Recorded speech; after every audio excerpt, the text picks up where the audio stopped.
ലാലേട്ടനെ നായകനാക്കി തരുൺ മൂർത്തി സംവിധാനം ചെയ്ത സിനിമയാണല്ലോ തുടരും എന്ന മൂവി. എൽ ടു എമ്പുരാന് ശേഷം ഏറ്റവും കൂടുതൽ പ്രതീക്ഷയുള്ള ലാലേട്ടൻ്റെ മറ്റൊരു ഫാമിലി സിനിമയാണ് തുടരും എന്ന മൂവി. നായികയായിട്ട് ശോഭനയാണ് സിനിമയിൽ അഭിനയിക്കുന്നത്.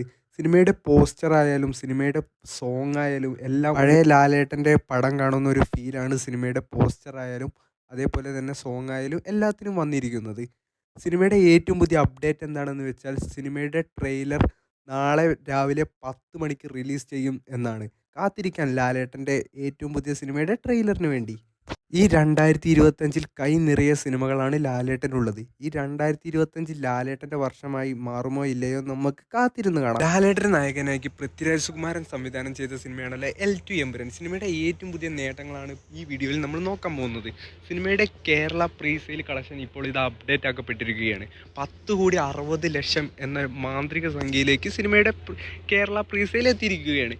ഇപ്പോൾ ഒരു സംശയം കൂടാതെ നമുക്ക് പറയാൻ കഴിയും, ലിയോ എന്ന മൂവിയുടെ ഫസ്റ്റ് ഡേ 12 കോടി എന്ന കളക്ഷൻ നിസ്സാരമായിട്ട് L2 എമ്പുരാൻ മറികടക്കുമെന്ന്. കാത്തിരിക്കാം ഫസ്റ്റ് ഡേ കേരള കളക്ഷൻ ഏതറ്റം വരെ പോകുമെന്ന് അറിയാം. എമ്പുരാൻ റിലീസ് ചെയ്യുന്ന അന്ന് തന്നെയാണല്ലോ വിക്രം നായകനായി എത്തുന്ന വീരധീര സൂരൻ എന്ന മൂവിയും റിലീസ് ചെയ്യുന്നത്. ഇപ്പോൾ ഇതാ സിനിമയുടെ ഏറ്റവും പുതിയ തമിഴ്നാട് പ്രീസെയിൽ കണക്കുകൾ വന്നിരിക്കുകയാണ്. സിനിമയുടെ ആദ്യ പ്രീസെയിലായിട്ട് സിനിമ നേടിയത് 58 ലക്ഷം രൂപയാണ് സിനിമ നേടിയത്. എമ്പുരാൻ്റെ തമിഴ്നാട് പ്രീസെയിൽ കളക്ഷനായിട്ട് സിനിമ 71 ലക്ഷം രൂപയാണ് നേടിയത്.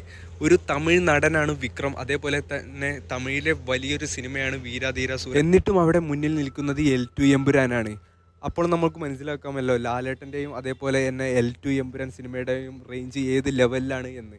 ഇപ്പോൾ എല്ലാ വിക്രം ആരാധകരും അതേപോലെ തന്നെ വിക്രമിനെ ഇഷ്ടപ്പെടുന്നവരും ചിന്തിക്കുന്നത് എന്തിന് L2 എമ്പുരാൻ്റെ കൂടെ സിനിമ ക്ലാഷ് റിലീസ് വെച്ചു എന്നാണ്. വിക്രം എന്ന നടനും അതേപോലെ തന്നെ അയാളുടെ ഏറ്റവും പുതിയ മൂവിയായ വീരധീര സൂരനും ഈ പ്രീസെയിൽ കളക്ഷൻ തികച്ചും ഇവർക്കൊരു നിരാശകരമായിട്ടുള്ള ഒരു വാർത്തയാണ്. മെഗാസ്റ്റാർ മമ്മൂട്ടി നായകനായി എത്തുന്ന അടുത്ത ബിഗ് ബഡ്ജറ്റ് മലയാളം മൂവിയാണ് ബസൂക്ക എന്ന മൂവി. ഈ മാസം 26-ാം തീയതിയാണ് സിനിമയുടെ ട്രെയിലർ റിലീസ് ചെയ്യുന്നത്. അതേപോലെ തന്നെ സിനിമയ്ക്ക് ഒരു ട്രെയിലർ ലോഞ്ചും ഉണ്ട് എന്ന് ഇപ്പോൾ ഇത് കൺഫേം ആക്കിയിരിക്കുകയാണ്. തൃശ്ശൂർ രാഗം തിയേറ്ററിൽ വെച്ചാണ് സിനിമയ്ക്ക് ട്രെയിലർ ലോഞ്ച് ഇരിക്കുന്നത്. ഏകദേശം 8 മണിക്കാണ് സിനിമയുടെ ട്രെയിലർ ലോഞ്ച് എന്നാണ് ഇപ്പോൾ കൺഫേം ആക്കുന്നത്. അതേപോലെ തന്നെ മറ്റു സോഷ്യൽ മീഡിയ പ്ലാറ്റ്ഫോമുകളിൽ സിനിമയുടെ ട്രെയിലർ 8:10 റിലീസ് ചെയ്യുക. L2 എമ്പുരാൻ്റെ കൂടെയും സിനിമയുടെ ട്രെയിലർ റിലീസ് ഉണ്ട് എന്നാണ് ഏറ്റവും പുതിയ റിപ്പോർട്ട്. മമ്മൂട്ടിയുടെ ഈ സിനിമ തികച്ചും ഒരു വ്യത്യസ്തത പുലർത്തുന്ന സിനിമയാണ്. അതേപോലെ തന്നെ ബിഗ് ബഡ്ജറ്റ് മൂവിയുമാണ് സിനിമ. നമുക്ക് കാത്തിരിക്കാം സിനിമയുടെ കളക്ഷൻ ഏതറ്റം വരെ പോകും. എല്ലാ കൂട്ടുകാരും കാത്തിരിക്കുന്നത് സിനിമയുടെ കളക്ഷൻ ഏതറ്റം വരെ പോകുമെന്നാണ്.